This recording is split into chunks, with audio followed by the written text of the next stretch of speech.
সে দেখল সেই অন্ধকারের মধ্যে হালকা আলোর মতো একটা ছায়াকে। সেই ছায়াটা ধীরে ধীরে যেন রাহুলের দিকেই আসছিল। ছায়াটি পাশে আসতেই রাহুল চমকে উঠল। সে সামনে দেখল তার নিজেরই প্রতিচ্ছবি। রাহুল তার চোখের সামনে নিজেকেই দেখছিল। রাহুল ভয় পেয়ে পিছিয়ে গেল আর বলল, কে তুমি? ছায়াটা তখন হেসে বলল, আমি তোর অবচেতন, আমি তোর বিবেক, আমি তোর চিন্তা। রাহুল তখন স্তব্ধ।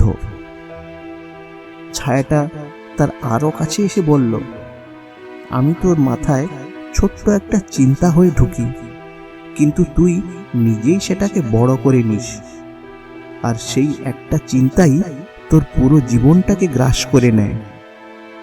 তুই আমাকে যত ভাবিস আমি ততই বড় হই। আর এক সময় এসে আমি তোর সিদ্ধান্ত, তোর সাহস, তোর স্বপ্ন সব কিছুকেই নিয়ন্ত্রণ করি। তখন রাহুল কাঁপতে কাঁপতে বলল, তাহলে আমি কি করব?